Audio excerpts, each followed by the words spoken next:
السلام علیکم ورحمۃ اللہ وبرکاتہ. سورہ النازعات، سورہ نمبر 79، آیت نمبر 13 and 14، جز عامہ، جز 30. بسم اللہ الرحمن الرحیم.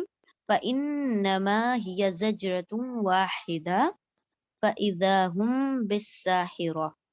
ٹھیک ہے، یہاں پر انشاءاللہ ہم دونوں آیتوں کا لفظی ترجمہ بگن کرتے ہیں. سب سے پہلا ورڈ ہے فَإِنَّمَا. ف اور انما دو الگ الگ لفظ ہیں. ف یہاں پر حرف استنافیہ ہے.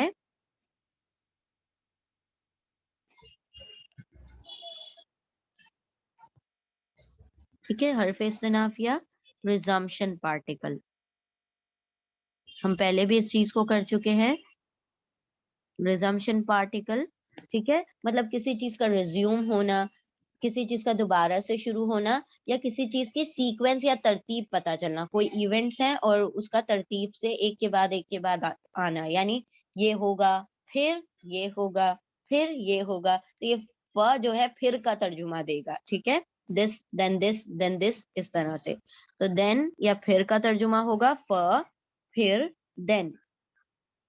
انما، انما بھی حرف ہے یعنی پارٹیکل ہے، اور انما کا ترجمہ یہاں پر صرف ہے. ٹھیک ہے، صرف، اونلی.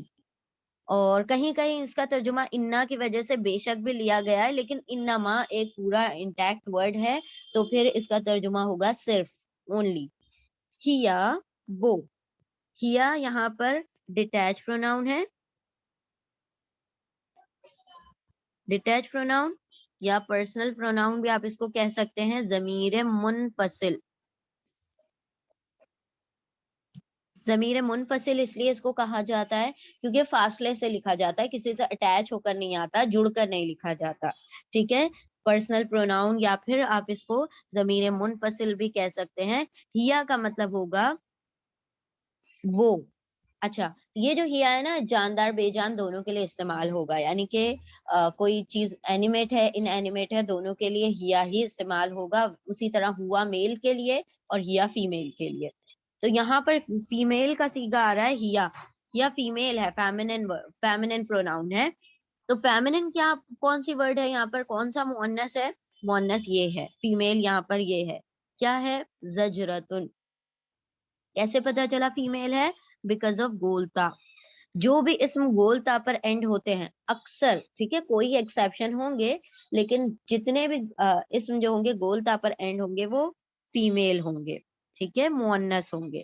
تو یہاں پر بھی زجرتن جو ہے فیمیل ہے، اور واحدہ بھی آگے دیکھیں آ رہا ہے، وہ بھی فیمیل ہے، اور نیچے الساہرہ آ رہا ہے، وہ بھی فیمیل ہے. اور یہ زجرتن اسم ہے، واحدتن اسم ہے، کیونکہ دونوں ڈبل تنوین پر اینڈ ہو رہے ہیں. ٹھیک ہے، تو جو بھی چیز تنوین پر اینڈ ہوتی ہے وہ کیا ہوتی ہے؟ اسم ہوتی ہے. یا پھر وہ ال سے شروع ہو جائے یا پھر تنوین پر ختم ہو جائے تو پھر کیا ہو جائے گی؟ وہ اسم ہوگی. تو یہ زجرتن اسم ہے، فیمیل اسم ہے. زجرتن اس کے روٹ لیٹرز ہیں ز، جیم، را. اور یہ روٹ لیٹر قرآن کریم میں 6 مرتبہ الگ الگ کمبینیشنز میں آئے ہیں. زجرا کا مطلب ہوگا ڈانٹ، یعنی ایسی ڈانٹ جس کے اندر دھتکارنا موجود ہو، جس کے اندر ڈانٹ ڈپٹ، جس میں تنبیہ ہو، وارننگ ہو، جس کے اندر جھڑکنا موجود ہو، اسے کہا جائے گا زجرا. ٹھیک ہے، زجرا ڈانٹ. اور اسی سے فزاجراتی زجرا ہے کہ جو وہ فرشتے جو کہ بادلوں کو ڈانٹ کر چلاتے ہیں، یعنی ان کو چلاتے ہوئے ڈانٹتے ہوئے لے جاتے ہیں. تو شوق، شاؤٹ، یہ سب ترجمہ ہوگا زجرا کا. ٹھیک ہے، زجرا یہ ہو گئی ڈانٹ. اور واحدہ، واحدہ اس کے روٹ لیٹرز ہیں واحدہ کے واو ح دال، اور یہ قرآن کریم میں 68 ٹائمز ریپیٹ ہوا ہے. واحدہ، واحدہ یعنی ایک، ایک. واحدہ ایک، زجرا ڈانٹ. زجرا واحدہ، ایک ڈانٹ. اب دیکھیں اگر ان دونوں کو ایک ساتھ دیکھا جائے تو یہ کیا ہو گئے؟ صفت موصوف ہو گئے. ہم کئی مرتبہ الحمدللہ پڑھ چکے ہیں صفت. صفت کسے کہا جاتا ہے؟ یہ موصوف ہے. موصوف یعنی کوئی بھی اسم، کوئی بھی ناؤن جس کی کوالٹی بتائی جا رہی ہو، جس کے بارے میں بتائے جا رہے ہو، اس کی کیریکٹرسٹک، اس کی صفت بتائی جا رہی ہو، تو وہ صفت کیا کہلاتی ہے؟ ایڈجیکٹو. ٹھیک ہے، ایڈجیکٹو ہوتی ہے وہ، اس کی صفت ہوتی ہے. تو موصوف صفت ان دونوں کو کہا جاتا ہے. مرکب توصیفی یا ایڈجیکٹیول کمپاؤنڈ بھی ہم کہہ سکتے ہیں اس کو. تو مرکب بن گیا، دو لفظ مل کے مرکب بن جاتا ہے، دو یا دو سے زیادہ لفظوں کو مرکب کہا جاتا ہے. تو مرکب توصیفی یعنی کہ ایک ورڈ ہے، ایک ناؤن ہے، ایک اسم ہے، اس کے بارے میں اس کی کوالٹی، اس کی خوبی بیان کی جا رہی ہے. ایک ڈانٹ ہے، اب ڈانٹ کیسی ہے؟ ایک ہی ڈانٹ ہے، ٹھیک ہے، تو اس کی کوالٹی کیا بتائی گئی؟ ایک ڈانٹ. One single shout, single shout, ایک ڈانٹ کے ذریعے سے کیا ہوگا؟ قیامت آ جائے گی. تو یہ ڈانٹ کون سی ہے؟ کس چیز کو ڈانٹ کہا جا رہا ہے؟ یہاں پر ڈانٹ کہا جا رہا ہے سور کو. ٹھیک ہے، جو سور پھونکا جائے گا وہ ایک ہی ڈانٹ میں، ایک ہی سور میں سارے کے سارے لوگ جمع ہو جائیں گے.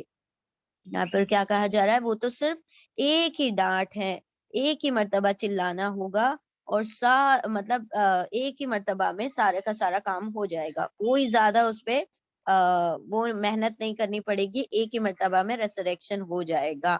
ٹھیک ہے، سور کا ایک مرتبہ پھونکنا. تو واحدہ اس کی کوالٹی ہے، اور زجرہ جو ہے وہ کیا ہے؟ ڈانٹ یعنی شاؤٹ. ہم پوری آیت کا ترجمہ کرتے ہیں. پھر انما صرف کیا وہ تو زجرتن ڈانٹ، واحدہ ایک، پھر وہ تو صرف ایک ہی ڈانٹ ہوگی. ٹھیک ہے، اب دیکھیں ہم نے کیسے ترجمہ کیا. پھر کیا وہ، انما صرف، زجرتن واحدہ ایک ہی ڈانٹ ہوگی. ٹھیک ہے، ہم نے کا ترجمہ کیا، پھر ہیا کا ترجمہ کیا، پھر انما کا ترجمہ کیا، پھر واحدہ کا ترجمہ کیا، دین زجرہ کا ترجمہ کیا. تو وہ پھر وہ تو صرف ایک ڈانٹ ہوگی. ٹھیک ہے، چلے اب ہم آتے ہیں نیکسٹ آیت کی طرف. فَإِذَا، پھر سے آ گیا، یہ بھی ریزمپشن پارٹیکل ہے جو کہ ابھی ہم نے دیکھا تھا، حرف استنافیہ. پھر دیکھیں اب دوسری سیکوینس آ رہی ہے. پہلے بتا دیا گیا کہ وہ ایک ڈانٹ ہوگی، پھر کیا ہوگا؟ فَإِذَا هُمْ بِالسَّاهِرَةِ، پھر اس کی سیکوینس بتائی جا رہی، ترتیب بتائی جا رہی. اس کے بعد کیا ہونے والا ہے؟ پھر اذا. اب یہاں پر اذا جو ہے نا، یہ سرپرائز پارٹیکل ہے. سرپرائز ہوتا ہے نا، اچانک. سرپرائز پارٹیکل اس کو کہا جاتا ہے سرپرائز پارٹیکل. کبھی کبھی یہ اذا الگ طریقے سے بھی آتا ہے، لیکن یہاں پر سرپرائز کے طور پر آیا ہے. اس کو حرف فجاء کہا جاتا ہے. فجاء، ٹھیک ہے، حرف فجاء. تو یہاں پر سرپرائز پارٹیکل ہو گیا دس اذا. اذا کا مطلب ہوگا اچانک، یکایک. ٹھیک ہے، بیہول، اچانک، یکایک. فَإِذَا، پھر یکایک یا اچانک کیا ہوگا؟ یہ بھی کیا ہے؟ سیم اسی کی طرح ڈیٹیچ پروناؤن ہے. ڈیٹیچڈ پروناؤن یعنی ضمیر منفصل، پرسنل پروناؤن ہے منفصل. یہ بھی منفصل ضمیر ہے، یعنی یہ بھی الگ سے لکھی جاتی ہے. ہم کا ترجمہ ہوگا وہ سب، دے آل. یہ پلورل ہے، ٹھیک ہے، جمع کا صیغہ ہے. وہ سب، دے آل، وہ سب. پھر اذا، اچانک، ہم وہ سب، بالساہرہ. بھی یہاں پر حرف جر ہے، حرف جر یعنی پریپوزیشن ہے، پریپوزیشن. اور بی کا ترجمہ ہمیشہ یاد رکھیں آیت کے ضمن میں ہوتا ہے، ہمیشہ آیت کے کانٹیکس کے مطابق ہوگا. تو بی کا ترجمہ یہاں پر میں جائے گا، ان میں. ٹھیک ہے، کس میں؟ ساحرہ میں. ساحرہ کسے کہا جاتا ہے؟ اس کے پہلے روٹ لیٹر ہے سین ہا را. دس از ناٹ سین ہا را. وہ جو سحر ہوتا ہے وہ نہیں ہے، یہ سین ہا ہے، چھوٹی ہا ہے، سین ہا را. اور یہ قرآن کریم میں ایک ہی مرتبہ آیا ہے یہ ورڈ سین ہا را، روٹ لیٹر ہے. ساحرہ کا مطلب ہوتا ہے کھلا میدان، اوپن گراؤنڈ. ٹھیک ہے، ارتھ، یہ جو زمین ہوگی کھلا میدان بن جائے گی اور اس کے اندر سارے لوگ جمع ہو جائیں گے. تو بالساہرہ، ساحرہ میں یعنی کھلے میدان میں، جمع ہو جانا کھلے میدان میں. ساحرہ جمع ہو جانا کھلے میدان میں. اب یہ بھی اسم ہے، ال سے شروع ہو رہا ہے، اسی لیے یہ اسم ہے خاص، اسم ہے معرفہ، اسم ہے پراپر، اسم ہے معرفہ. معرفہ یعنی خاص، بیکاز آف ال کی وجہ سے یہ معرفہ خاص بن گیا.